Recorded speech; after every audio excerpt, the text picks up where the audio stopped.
जो है आज के टाइम पे क्या एशियन इंडिया से सरस्वती जी को हम लोग जो है वो क्या मानते हैं, गॉडेस ऑफ नॉलेज मानते हैं, है ना। इसीलिए इनके नाम पे अवार्ड को रखा गया है। जिसको नॉलेज होगी वही लिख पाएगा।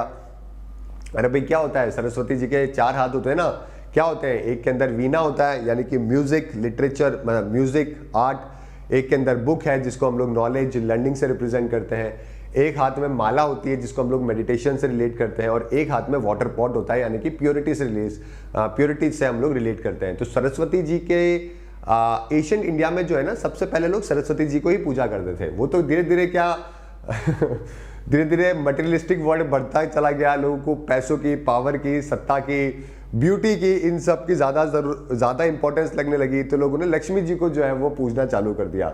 अदरवाइज अगर आप एशियन टेक्स्ट उठा के देखोगे तो पहले सरस्वती की पूजा करते थे, बाद में लक्ष्मी की पूजा करते थे। पहले लोगों का ये मानना था कि पहले आप ज्ञान लो, नॉलेज लो, लर्निंग करो, मेडिटेशन करो, दिमाग को संतुलित करो, उसके बाद में आपको लक्ष्मी जी मिलेगी। अगर प्रैक्टिकल एस्पेक्ट में बात करें तो आज भी ये बात है ना। अगर आपको ज्ञान हो गया, अच्छी नॉलेज मिल गई किसी भी चीज की, तो पैसा तो आ ही जाएगा, लक्ष्मी जी तो आ ही जाएगी।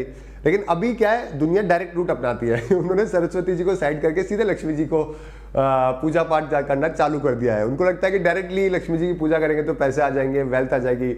लक्ष्मी जी किसको रिप्रेजेंट करती है? पावर को, ब्यूटी को, प्रोस्पेरिटी को, मनी को, फर्टिलिटी को, है ना, इन सबको रिप्रेजेंट करती है। तो सबको लगता है कि लक्ष्मी जी की पूजा करो सारे काम हो जाएंगे। नहीं, ये रास्ता ठीक है, एंड गोल चलो समझ में आता है, आप सबका वही होगा, लेकिन रास्ता जो है वो सरस्वती जी के द्वारा ही गुजरता है। समझ गए? तो जिंदगी में हमेशा ध्यान रखना कि अगर आपके पास, अगर सरस्वती जी की वो है, अगर आप सरस्वती जी को पूज रहे हो, उनको मान रहे हो, अगर आप नॉलेज लर्निंग इनके ऊपर काम कर रहे हो, तो लक्ष्मी जी अपने आप आ जाएगी। ठीक है, डायरेक्टली रूट अपनाने से कुछ नहीं होगा। ये रियलिटी है। मैं मेरी लाइफ का भी एग्जाम्पल इसमें इंक्लूड कर रहा हूँ। मैंने कभी भी सच में बता रहा हूँ, मैंने मेरी लाइफ में कभी पैसे की चाह नहीं रखी, है ना, कि मेरे को बहुत पैसा हो, बहुत चीज़ें मिले, ये ले लूँ मैं, वो ले लूँ मैं।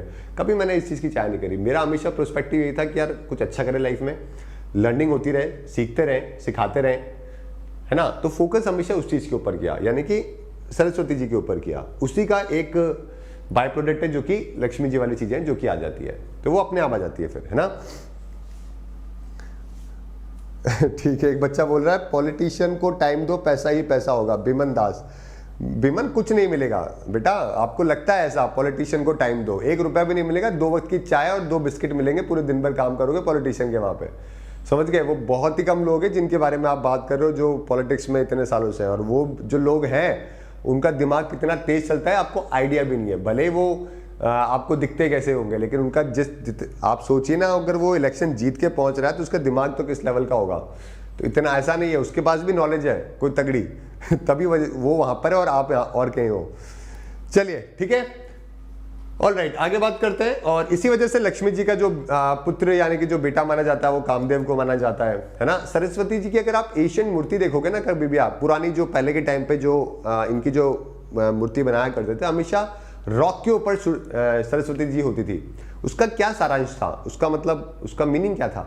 वो हमेशा रॉक के ऊपर, पत्थर के ऊपर दिखाते थे। लक्ष्मी जी को हमेशा लोटस के ऊपर दिखाते थे।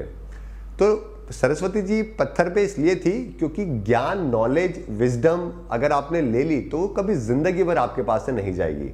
रॉक रहेगी वो हमेशा, सॉलिड रहेगी वो हमेशा, बहुत मुश्किलों से आएगी। जैसे रॉक को बनने में मिलियंस ऑफ ईयर लग जाते हैं, मतलब बहुत सालों बाद रॉक बनती है ना, तो वैसे ही मुश्किल आएगी आपको उसको क्रिएट करने में, ठीक है।